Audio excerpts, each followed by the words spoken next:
സാലിസ് പ്ലേറ്റിൻ്റെ പുതിയൊരു എപ്പിസോഡിലേക്ക് എല്ലാവർക്കും സ്വാഗതം. അപ്പോൾ എല്ലാവർക്കും സുഖമാണെന്ന് വിചാരിച്ചുകൊണ്ട് നമ്മുടെ ഇന്നത്തെ റെസിപ്പി പറയാം.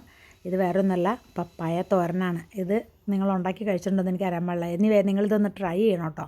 നാട്ടിലായാലും പുറത്ത് എവിടെ ആയാലും നമുക്ക് ഗ്രീൻ പപ്പായ വില കുറവിനും കിട്ടും, നല്ലത് കിട്ടുകയും ചെയ്യും. എല്ലായിടത്തും അവൈലബിൾ ആണ് കേട്ടോ. അപ്പോൾ എനിക്കിങ്ങനെ ഒരു കപ്പയ്ക്ക് കിട്ടിക്കഴിഞ്ഞപ്പോൾ ഞാനതിനെ നല്ലപോലെ ഒന്ന് കഴുകി, ഇതൊക്കെ നമുക്ക് വീട്ടിലുണ്ടാകുന്ന സാധനമാണ്. ഞങ്ങളുടെ വീട്ടിലല്ല, വേറെ വീടുകളിൽ ഉണ്ടാക്കിയിട്ട് നമുക്ക് ഫ്ലാറ്റിലേക്ക് കൊണ്ടുതരുന്നതാണ്. അപ്പോൾ അതിനെ നന്നായിട്ടൊന്ന് കഴുകിയിട്ട് നമ്മൾ രണ്ടായിട്ട് കട്ട് ചെയ്യണം. കട്ട് ചെയ്യുമ്പോൾ നമുക്ക് ഓൾറെഡി അറിയാമല്ലോ അതിൻ്റെ അകത്ത് അതിൻ്റെ സീഡ്സ് ഉണ്ടാവും. അപ്പോൾ അതൊന്നുമല്ല, ഒരു സ്പൂൺ വെച്ചോ അല്ലെങ്കിൽ നമ്മുടെ കൈ കൊണ്ടോ നിങ്ങൾക്ക് എങ്ങനെയാണ് പറ്റണേന്ന് വെച്ചിട്ടുണ്ടെന്നുണ്ടെന്നുണ്ടെങ്കിൽ ആ സീഡ് കംപ്ലീറ്റ് മാറ്റിക്കളയാം. ഇനിയിപ്പോൾ നിങ്ങൾ കാണാൻ പോകുന്ന സാധനമാണ് ചിരവ എന്ന് പറയുക. അതായത് നമ്മൾ തേങ്ങ ചിരണ്ടി എടുക്കുന്ന സാധനമാണ്. പുതിയ തലമുറയ്ക്ക് ചിലപ്പോൾ ചിലരൊക്കെ കണ്ടിട്ടുണ്ടാവും, ചിലർ കണ്ടിട്ടുണ്ടാവില്ലായിരിക്കും കേട്ടോ. പഴയ തലമുറയ്ക്ക് എല്ലാം അറിയാം. അപ്പോൾ നമ്മൾ ഈ കട്ട് ചെയ്ത് വെച്ച ആ പപ്പായ തേങ്ങ ചിരണ്ടണ പോലെ ചിരണ്ടിയിട്ട് ഇത് ഇങ്ങനെ കംപ്ലീറ്റ് ചിരണ്ടി എടുക്കുക. ഈ ചിരണ്ടണ പോർഷനെ റെക്കോർഡായില്ല കേട്ടോ, സോറി. തേങ്ങ ചിരണ്ടണ പോലെ തന്നെയാണ്, കുറച്ച് സോഫ്റ്റായിട്ട് പിടിക്കണമെന്ന് മാത്രമേ ഉള്ളൂ. അപ്പം നമുക്കിത് മുഴുവൻ തന്നെ ചിരണ്ടി എടുക്കാനായിട്ട് പറ്റും. ഇനി ഇങ്ങനെ ചിരണ്ടി എടുക്കാനായിട്ട് ബുദ്ധിമുട്ടുള്ളവർക്കാണെന്നുണ്ടെങ്കിൽ നിങ്ങൾക്ക് അതിൻ്റെ തൊണ്ട് ചെത്തി കളഞ്ഞിട്ട് ചെറിയ കഷ്ണങ്ങളാക്കിയിട്ട് ചോപ്പറിലിട്ടും ഇങ്ങനെ ചെറുതായിട്ട് അരിഞ്ഞെടുക്കാം കേട്ടോ. പക്ഷേ ചിരണ്ടണതാണ് ഏറ്റവും നല്ലത്. ഇനി നമുക്ക് വളരെ കുറച്ച് ഇൻഗ്രീഡിയൻസ് മതി. ഒരു സവാള, ഒരു കഷ്ണം ഇഞ്ചി, 2 വെളുത്തുള്ളി, ഇത്രയും നല്ലപോലെ ഒന്ന് ചോപ്പ് ചെയ്തെടുക്കുക. ഇനി വേണ്ടത് വറ്റൽമുളക്, കറിവേപ്പില, കടുക്, അതുപോലെ തന്നെ പച്ചമുളകിന് പകരം ഞാനിവിടെ കാന്താരി മുളകിൻ്റെ പൊടിയാണ് ചേർത്ത് കൊടുക്കണം. ഇനി നമ്മളൊരു പാൻ അടുപ്പത്തേക്ക് വയ്ക്കുക. ഇനി സ്റ്റവ് ഓൺ ചെയ്ത് കൊടുക്കുക. പാൻ നല്ലപോലെ ചൂടായി വരുമ്പോൾ നമുക്ക് അതിനകത്തേക്ക് വെളിച്ചെണ്ണ ഒഴിച്ച് കൊടുക്കുക. വെളിച്ചെണ്ണ ആണ് ഏറ്റവും നല്ലത്.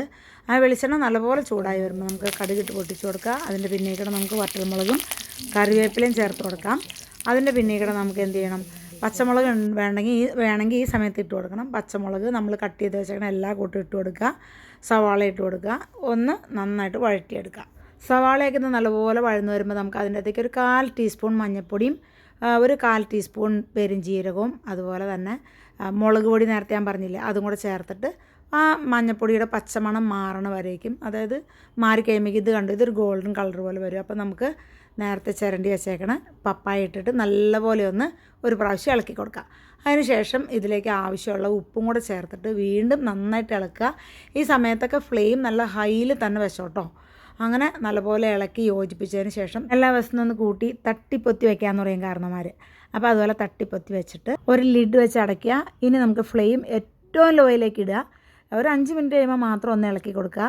അതിനുശേഷം വീണ്ടും ലിഡ് വെച്ച് അടച്ചു കൊടുക്കുക. ഒരു 8 തുടങ്ങി 10 മിനിറ്റ് വരെയുള്ള സമയം എടുക്കും ഇത് ആ ആവിയിലൊന്ന് വെന്ത് കിട്ടാനായിട്ട്. അടുത്തൊരു 3-4 മിനിറ്റ് കൂടെ കഴിയുമ്പോഴേക്കും നമുക്ക് ലിഡ് മാറ്റിയതിന് ശേഷം ഇതുപോലെ ഒന്ന് ഇളക്കി കൊടുക്കാം. എന്നിട്ട് അതിൻ്റെ അകത്തേക്ക് നമുക്ക് കുറച്ച് തേങ്ങ ഇട്ട് കൊടുക്കാം കേട്ടോ നമ്മൾ. കാരണം തേങ്ങ ഇടുമ്പോൾ ഒരു പ്രത്യേക രുചിയുണ്ട്. തേങ്ങ ഇല്ല, ബുദ്ധിമുട്ടാണ് കിട്ടാനുള്ളതെന്നുള്ളവർക്ക് തേങ്ങ ഇടുകയേ വേണ്ട. ഇതല്ലാതെ തന്നെ നല്ല ടേസ്റ്റ് ഉണ്ട് കേട്ടോ. തേങ്ങ ഇട്ട് കഴിഞ്ഞിട്ടുണ്ടെന്നുണ്ടെങ്കിൽ നമ്മൾ വീണ്ടും ഇതിനെ ഒന്ന് തേങ്ങ ഈ പപ്പായായിട്ടൊന്ന് മിക്സ് ചെയ്യുക. അതിനുശേഷം ഒന്ന് പരത്തി അങ്ങ് ഇട്ട് കൊടുക്കുക. ഒന്ന് സ്പ്രെഡ് ചെയ്ത് ഇട്ട് കൊടുത്തിട്ട് അതിൻ്റെ വെള്ളം പതുക്കെ ഒന്ന് വലിച്ചെടുത്താൽ നല്ലതാണ്. ഒന്ന് വലിയണ വരെ ഇട്ടിട്ടുണ്ടെന്നുണ്ടെങ്കിൽ നല്ലതായിരിക്കും. ഇനിയും കൂടുതലൊന്നുമില്ല, നമ്മുടെ പപ്പായക്കറി റെഡിയായി. ഇത് വയറിന് നല്ലതാണ്, പിള്ളേർക്ക് കൊടുക്കാൻ വളരെ നല്ലതാണ്, വലിയവർക്കും കഴിക്കാൻ നല്ലതാണ്. പപ്പായയുടെ ഗുണങ്ങൾ ഞാൻ പറയാതെ കൊണ്ട് തന്നെ നിങ്ങൾക്ക് എല്ലാവർക്കും അറിയാമല്ലോ.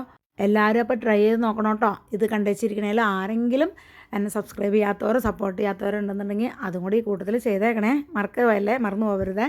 എല്ലാവർക്കും ദൈവം സന്തോഷവും സമാധാനമൊക്കെ തരട്ടെ എന്ന് പ്രാർത്ഥിച്ചുകൊണ്ട് അടുത്തൊരു നല്ല വീഡിയോ ആയിട്ട് കാണുന്നവരേക്കും ബൈ ഫ്രം സാലിസ് പ്ലേറ്റ്.